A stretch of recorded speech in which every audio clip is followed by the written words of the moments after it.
नमस्कार, आपका स्वागत है। दोस्तों, आज हम इस वीडियो में बात करेंगे सावित्री व्रत पूजा विधि। वट सावित्री पर वट वृक्ष की पूजा कैसे की जाती है, साथ ही यह भी जानेंगे कि वट वृक्ष की पूजा में ऐसी कौन सी गलतियां हैं जो हमें भूल कर भी नहीं करना चाहिए। साथ ही माता जो सुहागन महिला है, उन सुहागन महिलाओं को वट वृक्ष की पूजा में भूल कर भी यह गलती नहीं करना चाहिए, क्योंकि अगर ऐसी कोई गलती होती है तो महिलाओं को इसका परिणाम भुगतना पड़ सकता है और उनको पाप लग सकता है। तो महिलाओं को ऐसी गलती करने से बचना चाहिए। तो दोस्तों, आपको वीडियो के अंत तक बने रहना है। वीडियो अच्छा लगे तो वीडियो को एक बार लाइक जरूर करें। चलिए सबसे पहले जानेंगे वट सावित्री के दिन वट वृक्ष बरगद यानी कि जो बरगद का पेड़ होता है उसकी पूजा कैसे की जाती है। पूजा विशेष रूप से सुहागन स्त्रियां अपने पति की लंबी उम्र और सुख वैवाहिक जीवन के लिए करती हैं। यह पूजा खासतौर पर जेठ मास की अमावस्या को होती है, जो कि सभी अमावस्या में सबसे ज्यादा शक्तिशाली अमावस्या मानी जाती है। कहा जाता है कि इस दिन अगर कोई सुहागन स्त्री पूरे मन भाव श्रद्धा से व्रत रखती है और व्रत को संपूर्ण पूजा विधि से संपन्न करती है तो उसकी पति की उम्र लंबी तो होगी, साथ ही उसके जीवन में चल रहे समस्याएं, आर्थिक जो भी धन की समस्याएं चल रही है, वह भी दूर हो जाएंगे। बट वृक्ष की पूजा करने की विधि आज हम आपको इस वीडियो में बताएंगे। वैसे तो सभी महिलाएं बड़े ही धूमधाम से वट सावित्री का व्रत करती हैं, परंतु कुछ महिलाएं होती हैं जिनको पूजा विधि के बारे में जानकारी नहीं होती है। तो आज हम इस वीडियो के माध्यम से उन महिलाओं को यह बताएंगे कि पूजा किस तरीके से करनी है और आपको किन गलतियों को नहीं करना है। तो चलिए भक्तों, पहले यह जान लेते हैं कि वट सावित्री का व्रत है वह किस तारीख को पड़ रहा है, क्योंकि हम आपको पूजा विधि तो बता देंगे, तो उससे पहले आपके लिए जानना है, यह भी जरूरी है कि है किस तारीख को पड़ रहा है और इसका शुभ मुहूर्त क्या रहने वाला है, कितने से कितने बजे तक आप पूजा कर सकते हैं। साथ ही यह भी जानेंगे कि हमें पूजा के दौरान जोश का मुहूर्त होता है, उसी के अकॉर्डिंग हमें पूजा करनी चाहिए और उसके बाद हम आपको पूजा की विधि बताएंगे। 2025 में जेठ अमावस्या की जो वट सावित्री व्रत है वह 26 मई को पड़ रहा है। वट सावित्री व्रत 2025 में सोमवार 26 मई को मनाया जाएगा। यह व्रत ज्येष्ठ मास की अमावस्या तिथि को रखा जाता है, जो इस वर्ष 26 मई दोपहर होगी 12:11 से शुरू होकर 27 मई सुबह 8:31 तक रहेगी। उदय तिथि के अनुसार व्रत 26 मई को रखा जाएगा। शुभ मुहूर्त ब्रह्मा मुहूर्त सुबह 4:09 से 4:57 तक। अभिजीत मुहूर्त 11:57 से 12:50 तक। राहुकाल 7:25 से 9:04 तक। इस समय पूजा से बचें। अमृतकाल 3:30 से 4:30 बजे तक। पूजा विधि तो भक्तों यहाँ पर हमने शुभ मुहूर्त तो जान लिया। चलिए अब यह जानेंगे कि आपको पूजा कैसे करनी है। तो सभी माताएं और बहाने ध्यान से सुने कि आपको पूजा कैसे करनी है। सबसे पहले ब्रह्म मुहूर्त में उठकर सभी माता को स्नान कर लेना है। इसके बाद आपको एक संकल्प लेना है। प्रातःकाल स्नान कर स्वच्छ वस्त्र पहने, उसके बाद 16 श्रृंगार करें। इसके बाद व्रत का संकल्प लें। संकल्प में आपको क्या बोलना है? सबसे पहले आप अपने हाथ में थोड़ा सा गंगाजल लेंगे और बोलेंगे, मैं अपने पति की दीर्घायु के लिए यह व्रत कर रही हूँ। वट सावित्री माता से आपको यह प्रार्थना करनी है। इसके बाद आपको पूजा करनी है। तो चलिए अब आपको पूजा के बारे में भी जानकारी दे देते हैं। जैसा कि हमने आपको वीडियो में पहले बताया था, तो सबसे पहले तो आपको अपने आसपास वट वृक्ष को ढूंढना है, यानी आपके आसपास बड़ी का वृक्ष है, उसे वृक्ष के पास जाना है। सभी माता के लिए एक बहुत ही ज्यादा जरूरी और महत्वपूर्ण बात जो आपको व्रत से पहले ही करना है। सबसे पहले आपको क्या करना है कि जिस दिन आपका व्रत है उसी दिन आपको 16 श्रृंगार करना है। 16 श्रृंगार में आपको सबसे महत्वपूर्ण बात याद रखना है कि उसे दिन आपको कांच की चूड़ियां जरूर ही पहनना है। ये काफी ज्यादा शुभ माना जाता है। एक और जरूरी बात, कांच की चूड़ियां आप पहनते हैं तो उससे पहले ही आपको 2 चोरी सावित्री माता को जरूर अर्पित करना है। इससे आपके स्वास्थ्य की हमेशा वह रक्षा करेगी और आपका जो सुहाग है वह हमेशा जो भी उसके जीवन में चल रही परेशानियां उनसे दूर रहेगा। तो आपको उसी दिन साहब पितरी माता को 2 चूड़ियां जरूर ही चढ़ती है। साथ ही एक और जरूरी बात, वट सावित्री वाले दिन महिलाओं को भूलकर भी आर्टिफिशियल वाली चीजों को नहीं पहनना चाहिए। हो सके जितना अपनी सुहाग की चीजों को ही पहनें। साथ ही एक और जरूरी बात, 16 श्रृंगार में बहुत सारी चीज आती है, पर उसी दिन आपको सबसे महत्वपूर्ण बातों की हम आपको बता ही चुके हैं। चलिए एक और जरूरी बात बता देते हैं। उसी दिन आप अपनी जो मांग होती है वह अपने पति से ही भरवा, क्योंकि आई है व्रत आप अपने पति की लंबी उम्र के लिए ही रख रहे हैं। तो उसी दिन आपको अपने ही पति के हाथों से अपनी मांग को भवारना है। यह भी काफी शुभ माना जाता है। और एक और महिलाओं के लिए जरूरी बात शुरू की इम्पोर्टेंट है, आपको कुछ दिन किसी भी दूसरे की सुहाग की चीज को नहीं लेना है। जितना हो सके अपनी ही चीजों का इस्तेमाल करें। यह थी महिलाओं से जुड़ी सबसे महत्वपूर्ण बात जो कि हर एक महिला के लिए जानना जरूरी थी। चलिए अब सामग्री जान लेते हैं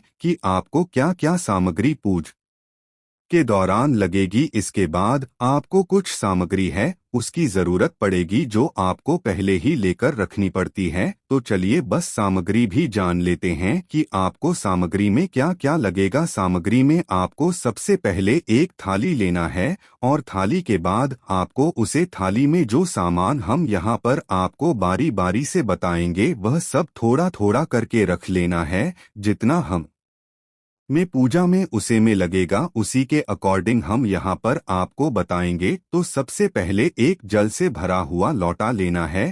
तांबे या पीतल आप किसी का भी एक लोटा ले सकते हैं। इसके बाद रोली, अक्षत, हल्दी, कुमकुम थोड़े थोड़े करके ले लेना है। आप साथ ही मंदिर के किसी भी बटन वगैरह में भी सबको रख सकते हैं, लेकिन आपको इन सबको अलग अलग ही रखना है। इसके बाद सूती कच्चा धागा लेना है जो कि सबसे ज्यादा जरूरी होता है। वट सावित्री के दिन सूती धागा का बहुत ही ज्यादा महत्व होता है, क्योंकि जो वट वृक्ष होता है उसकी परिक्रमा इस सूती धागे से लगाई जाती है, जो कि हर एक महिला के लिए बहुत ही ज्यादा इम्पोर्टेंट होता है।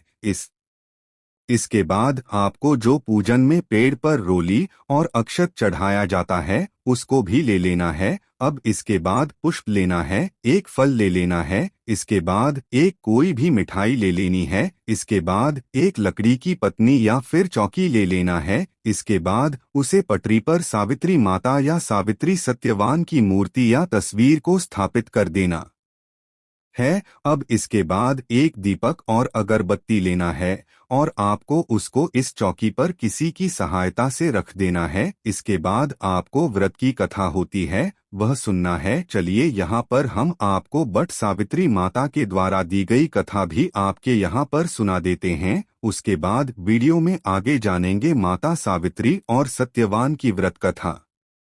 हिंदू धर्म में एक महत्वपूर्ण व्रत कथा है जिसे विशेष रूप से वट सावित्री व्रत के रूप में महिलाएं अपने पति की दीर्घायु और सुख समृद्धि के लिए करती है। यह कथा पतिव्रता नारी सावित्री की महान तपस्या, प्रेम और साहस का प्रतीक है। नीचे संक्षिप्त रूप में इस कथा को प्रस्तुत किया गया है। व्रत कथा। सावित्री और सत्यवान की कथा बहुत समय पहले की बात है। एक धर्मात्मा राजा अश्वपति और उनकी रानी को कोई संतान नहीं थी। राजा ने कठोर तप करके देवी सावित्री की आराधना की। प्रसन्न होकर देवी ने उन्हें एक कन्या का वरदान दिया। उस कन्या का नाम भी सावित्री रखा गया। सावित्री जब विवाह योग्य हुई तब वह स्वयंवर खोजने के लिए वन में गई। वहां उसे एक सुंदर वीर और धर्मनिष्ठ युवक सत्यवान मिला जो अंधे राजा द्युमत्सेन का पुत्र था। सत्यवान का जीवन निर्धनता में बीत रहा था, लेकिन उसके गुणों से प्रभावित होकर सावित्री ने उससे विवाह करने का निश्चय किया। जब सावित्री ने अपने पिता से विवाह की अनुमति मांगी तब राज्य नारद ने आकर बताया कि सत्यवान एक बहुत ही गुण वार्न युवक है किंतु जीवन केवल 1 वर्ष और शेष है। सावित्री अपने निश्चय पर अडिग रही और सत्यवान से विवाह किया। विवाह के बाद वह अपने पति और सास ससुर के साथ वन में रहने लगी। जब उसे 1 वर्ष की अवधि समाप्त होने लगी तब सावित्री ने कठोर व्रत रखकर उपवास किया और वट वृक्ष के नीचे तप करने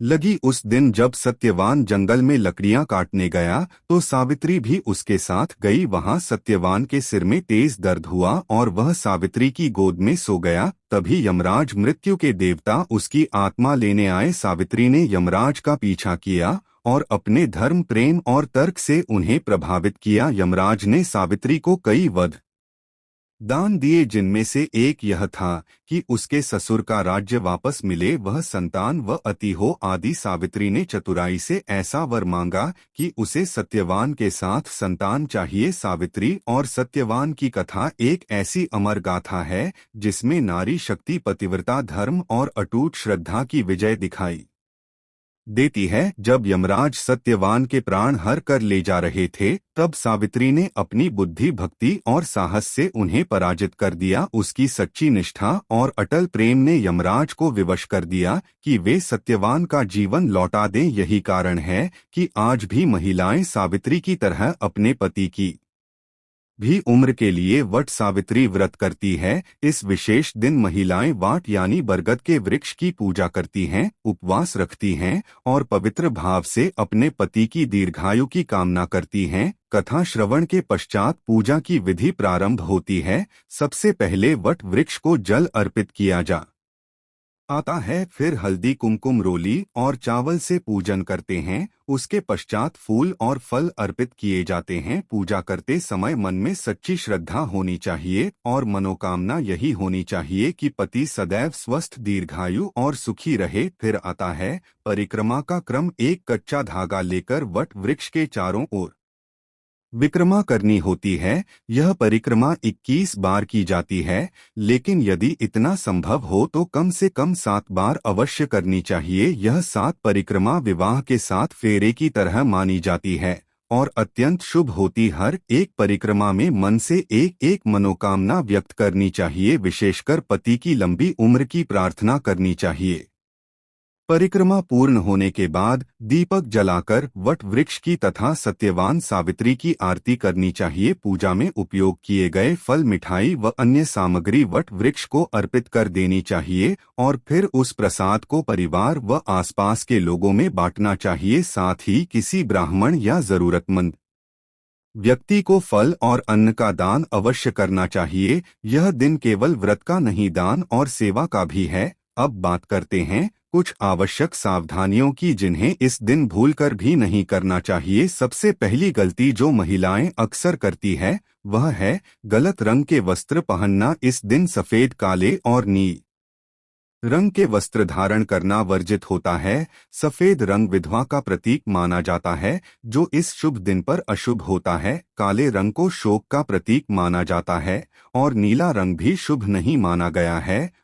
इस दिन विशेष रूप से लाल रंग की साड़ी पहनना बहुत शुभ होता है क्योंकि यह रंग सुहाग का प्रतीक एक है। यदि लाल रंग उपलब्ध न हो तो पीला रंग भी धारण किया जा सकता है, परंतु उपरोक्त 3 रंगों से अवश्य परहेज करें। दूसरी बड़ी गलती जो आमतौर पर होती है वह है पीपल के वृक्ष की पूजा करना। कई महिलाएं बरगद न मिलने पर पीपल के वृक्ष की पूजा कर लेती है, जो कि पूरी तरह से गलत है। इस दिन केवल वक्त यानी बरगद के वृक्ष की पूजा ही करनी चाहिए, अन्यथा माता सावित्री अप्रसन्न हो सकती है और व्रत का फल निष्फल हो सकता है। तीसरी और अत्यंत महत्वपूर्ण बात यह है कि इस दिन क्रोध, झगड़ा और कटु वचन से बचना चाहिए। पति पत्नी दोनों को ही एक दूसरे का सम्मान करना चाहिए। यदि पत्नी इतनी श्रद्धा से व्रत रखती है तो पति को भी उसका आदर करना चाहिए और घर में शांति बनाए रखनी चाहिए। व्रत का सच्चा फल तभी मिलता है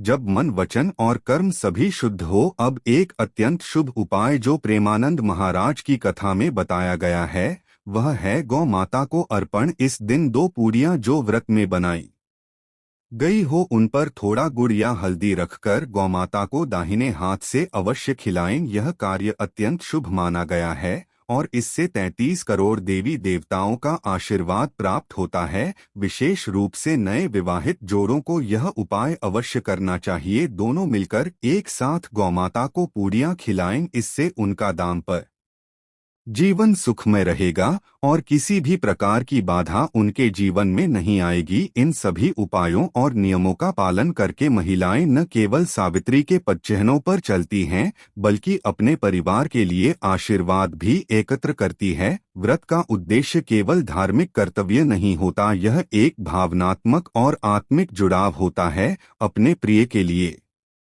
ये अपनी गृहस्थी के लिए यही कारण है कि वट सावित्री व्रत नारी शक्ति की पराकाष्ठा को दर्शाता है।